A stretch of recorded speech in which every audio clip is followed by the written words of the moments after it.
Welcome back, viewers at home. As you tuned in right here on Prime Live Channel 345. And tonight, currently, I am joined by award-nominated comedian Tsholofelo Mathibe through her storytelling gift, has recently extended into the world of children's literature with the release of her first book, The Little Blue Square.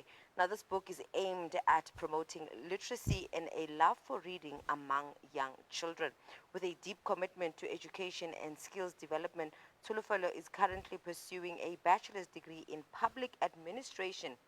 And in this, she's demonstrating her dedication to both personal growth and public impact. Good evening, Tsholofelo, and thank you so much for joining us tonight. Good evening, and thank you for having me. Good evening to all our viewers. Now, can you tell us a bit about your profession, if I can say so, as a comedian? Your comedy is rooted in storytelling, which is something quite interesting. What drew you to this particular style, and how has this shaped your voice as a comedian? Thank you so much for that question. So, I grew up in a very open-hearted family where, growing up, we'd hear stories from our elders about how they grew up, and my family has always gravitated towards storytelling. And one of the things that I found easy to do through that was imitating people. So I'm very good with accents, and and that's where my comedy comes from. And I think, at the core of it all, comedy is one being able to take any situation and turn it into something that people can laugh about, no matter how heavy or light it is. And so that's where my comedy grew from, and I've been pursuing it for a hot minute now, and it's been fantastic. The way people have received me has been awesome. Now, in what way do your life experiences shape, the narratives you choose to perform on stage? Most of my characters are based on everyday life. It doesn't matter which character that I play. One will find that, even if I play a male character, you can always just be like, oh, I think I know somebody like that. And so I draw from everyday life because that is how I keep consistent. That is how I stay relevant. I often say it's irrelevant now for a comedian or anyone in the public space to try and talk about COVID now when it happened 5 years ago. And so that's how I'm able to keep myself upbeat and on pace with everyday topics. Now, another thing I forgot to do before starting our conversation is definitely congratulating you on your first children's book. And I think it goes by the title of The Little Blue Squares. Now, for someone who's reading the title, I'm thinking blue squares boxing me in. Like a whole lot of thoughts are just running through my mind. Can you tell me a bit on the book itself? Where is it drawing inspiration from? Is it a narration or it's a fictional? Can you just tell us a bit about the book? Well, thank you so much. Yeah, it's surreal. I'm still trying to, take it all in. It's overwhelming, but it's the most beautiful thing I've gone through. So the little blue square is basically a love letter to young kids and even adults. I'm a firm believer that even in our adulthood, there's a little child in all of us that needs validation.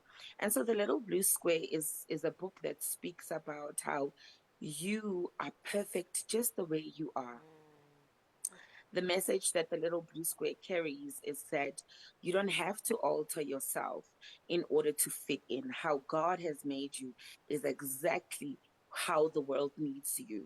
In 2016, my sister wrote a very beautiful poem for me, and a line stuck with me that said, I want you to know how sad it would be for the world not to encounter you. And so that's the message of the little blue square, that allow people to encounter you in the way that you have been created. You don't have to chop and, tear yourself apart so that you can be accepted. The world will adjust.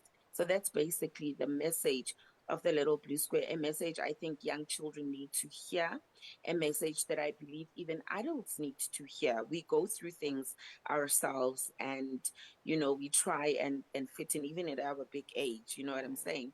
So the message of the Little Blue Square is clear. You are perfect just the way you Now, seeing that, Tsholofelo, you are an advocate for, skills, I mean, literacy as well as skills development in that sense, what message do you hope, outside of, affirmation, what message do you hope children reading this book take away, as well as parents at that, who, as you mentioned, is not only for children, who get to read this book, take away from this book? And most importantly, where does this passion come from for you being an advocate for skills development as well as literacy, and still doing that part, but in a different way, by through comedy, because usually comedy is all about just moshiskati, as people would say, or just letting time pass us by. But I feel like with you, you're are. doing it quite strategically, because through storytelling there must be life lessons there must be something that brings us out to be aware of a certain situation or scenario in that sense. Wow, thank you. That's such a packed question, and I thank you for phrasing it Yeah. the way that you have. So I work at an educational institution, and for many years I had the opportunity to work in a department that was solely focused on skills development. And it was during that time where I became aware, or I realized that men, a skill is as good as education. And this is where the two come hand in hand, where when you develop any kind of skill, nobody can ever take that away from you. And so I'm a firm believer in that when we cultivate skills, and normally skills will come from a place of passion, skills will come from a place of talent. And so the message I want parents in particular to take from the Little Blue Square is that allow your children to express themselves in the many forms, in the many talents that they have. For example, I wanted to do musical theater after school, after matric, but there were no funds for that. But my mom has supported me. My parents have supported me in allowing me to express myself. And this is where the comedy comes in, that the world is so fast evolving. What I needed to do 20 years ago, I'm exposing my age. It's okay, we're here for it. Yeah.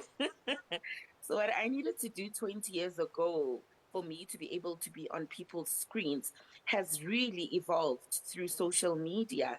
And I never go a day feeling like I failed, in my pursuit of being an actress. I get to live that out only through a different channel, through comedy, through storytelling. And so that is what I want parents to take away from it. And I want children to take away from the Little Blue Square, like I have said already, that it is okay to be the way that you are. You know, I find that, especially where comedy is concerned, that comedy is relative. I can tell a joke now. Somebody might laugh till tears roll down their face, and somebody might just be like, that wasn't funny. If you can't relate to it, then it loses, its relevance or its power. And so do not be afraid. This is the message I want children to know. Do not be afraid to present yourself the way that you have been created by God. The world will adjust. You know, we are not the same. No two people think the same or operate the same. And even if we can find a similar niche, there are many people who do skits like I do, but nobody can do what I do like I do what I do. I always say Her. you will always get full marks for being yourself. And that's on period. But now, Her. now, Tsholofelo, with that being said, I like that part where you say, when you tell a joke, not everybody in the room will receive it in the same way, right? Absolutely. Same thing with storytelling. If you're gonna sit here and talk about how, like, how crazy poverty is, people who they've never experienced poverty, the thing of, it's quite far-fetched in that sense, until they get to entrench themselves in such communities. Now, with that being said, is what role do you believe storytelling as well as comedy plays in education and social development? And most importantly, Where can individuals, get a hold of your book? Wow. So I want to say that there are different types of people, or different ways in which we learn. Mm-hmm. There are people who are book smart, Yeah. and then there are people who are not so book smart. They are audio learners, they are visual learners. And storytelling is, I believe, at the very core of of rooting out those learners who might not necessarily be able to grasp a concept just by merely reading it. Storytelling marries visuals and audio to bring across a message. I, for one, am one such learner.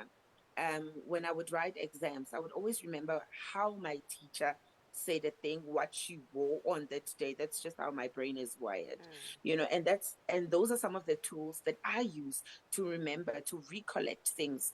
And so when we couple storytelling and bringing it in a visual form, whether it's through stand-up comedy, whether it's through sitting and reading to your audience, I strongly believe that the message carries much more value, because then the people that are listening to you, the people that are watching you, are able to take that message and make it their own, and they're able to put themselves somewhere in the spectrum of what you are saying and what you're putting to them. And so storytelling is fundamental in reaching those young minds, those introverted minds that might be shy to lift up their hands when they are asked a question straight from a book. But if they remember the visuals, if they see what they're learning, they're able to lift up their hands and say, oh, this is what happened in the book. And that is how we engage young minds, particularly in this day and age that we live in, where reading isn't openly embraced. But I think myself and authors of children's books, and just books in general, want to divert the flow of where we are going as a nation, to reintroduce learning, to reintroduce reading in a fun way. And I believe storytelling is the perfect medium for that. And just in closing, where to from here, Tsholofelo? Over and above, to the world and beyond. Sorry, I missed to answer your question on how people can get my book. My book is currently being mass printed, which I'm excited for. People will be able to follow me on my socials, and that is where I will do the big reveal on where people can get my books. But the beauty of social media is that you don't have to necessarily go to a bookshop to get it. We can reach and access each other through such platforms. Um, my vision for the Little Blue Square is to have it in schools. The message of the Little Blue Square touches on being assertive. And I think we'll all agree that once we can capture children at an early age, we'll be able to cultivate adults who grow up, having strong characters, having the ability to withstand bullying and so forth. So I would love the Little Blue Square to be in every classroom, to be translated in every language, so that every child in South Africa, and like I said, every adult as well, will be able to read it and find themselves in the Little Blue Square. Tsholofelo, this has been a lovely conversation, and the charisma, I've been feeling it as much as it's quite virtual, but I've been feeling it, and I wish you nothing short of the best as you pursue your endeavors in life and in education and in advocating. But thank you so much for joining us tonight. Thank you so much for having me. Thank you so much. I look forward to you holding up your copy of the Little Blue Square. Yes, honey. Thank you so much. Viewers at home, that was Tsholofelo Mathibe, who is an award-nominated comedian pursuing her bachelor's in public administration as well as a published author at that. But for now, let's head over to it at break. We'll see you just after that.